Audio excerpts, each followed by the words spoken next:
जीवन एक यात्रा है और इस यात्रा के क्रम में आज हम लोग आ गए हैं बुलंदशहर के एक गांव में, जो कि बुलंदशहर से 15 किलोमीटर दूर है।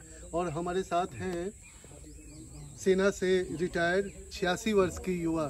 सर, हेमराज सिंह नाम है। अपना नाम बताइए। हेमराज सिंह नाम है। हेमराज सिंह जी से अभी हमारा सौभाग्य है कि आपका दर्शन हो रहा है।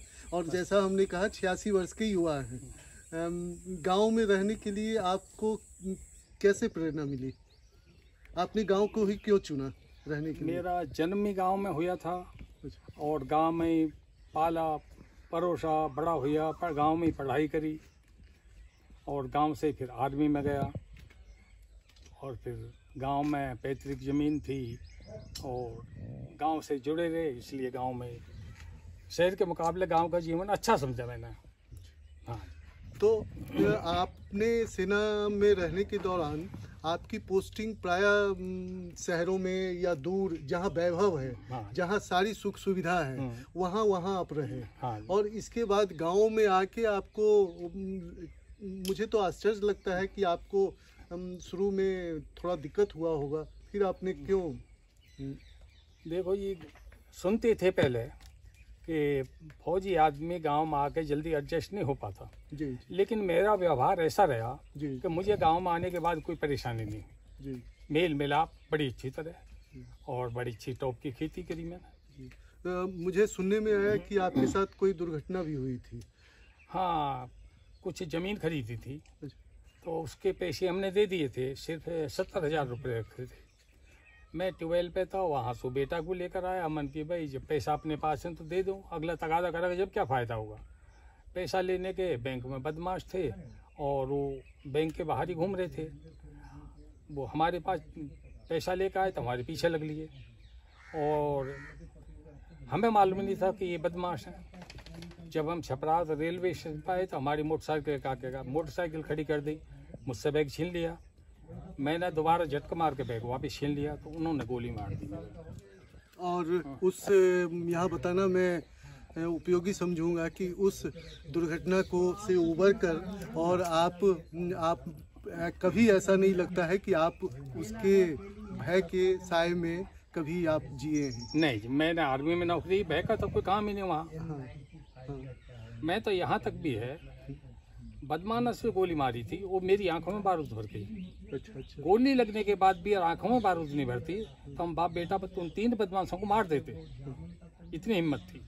और मुझे लगता है कि अभी जो अग्निवीर योजना आई है सरकार द्वारा, हाँ, और सरकार की भी मंशा है कि गांव-गांव में फौजी का एक प्रशिक्षित फौजी रहे, ताकि जो असुरक्षा का वातावरण गांव में है वो दूर हो सके। क्या आप इससे सहमत हैं? इससे सहमत भी हूँ और नहीं भी, थोड़ी असहमति भी है। क्योंकि जो जवान 18 साल की उम्र में आर्मी में चला जाएगा और 22 साल की सर्विस में आ जाएगा। अभी तो जवान अकेला 18 साल में, लेकिन जब उसकी शादी हो जाएगी तो उसके बच्चे भी हैं और माता पिता भी होंगे साथ में, उसके ऊपर बाहर आ जाएगा और उधर सर्विस छूट जाएगी तो क्या करेगा। खैर, ये तो थोड़ा अभी इस पर बहुत सारी चर्चाएं और बहुत सारी क्लैरिफिकेशंस आनी हैं, तो उम्मीद करते हैं कि सरकार ने जो कुछ सोचा है उसमें अभी बहुत सारी बदलाव की भी गुंजाइश हो सकती है। तो मुझे तो बहुत अच्छा लगता है कि आप गांव में, आप और लोग जो रिटायर हो रहे हैं, ये भले ही वो मिलिट्री की सेवा हो या सरकारी सेवा हो, उनको क्या बताना चाहेंगे जो ताकि वो गांव की तरफ आकर्षित हो? देखो जी, पहले तो मैं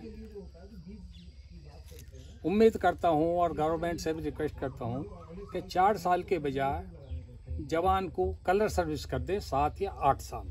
वेरी गुड, बहुत अच्छे हैं।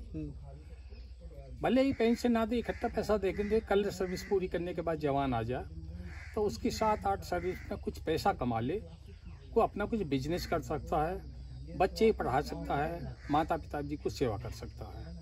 और जो आएंगे, मैं यही उम्मीद करता हूँ कि वो गांव की रक्षा भी करेंगे। जैसे गांव में एक जब बहुत डकैती और ये होते थे तो मैंने भी गांव में एक समिति बनाई थी हम लोगों ने, और उसमें गांव की सुरक्षा के लिए। गांव की सुरक्षा के लिए गांव में पहरे लगाए थे हथियारों के साथ। तो बहुत अच्छा लगा आपसे मिलके, और पर्यावरण यात्रा के क्रम में हम लोग यहाँ पहुँचे हैं और आगे हम मुकेश यादव जी का भी साक्षात्कार करेंगे और आप लोगों को उनसे रूबरू कराएंगे। धन्यवाद जी, आपका आने के लिए बहुत बहुत धन्यवाद है। नमस्कार। हाँ जी, नमस्कार जी, नमस्कार सर।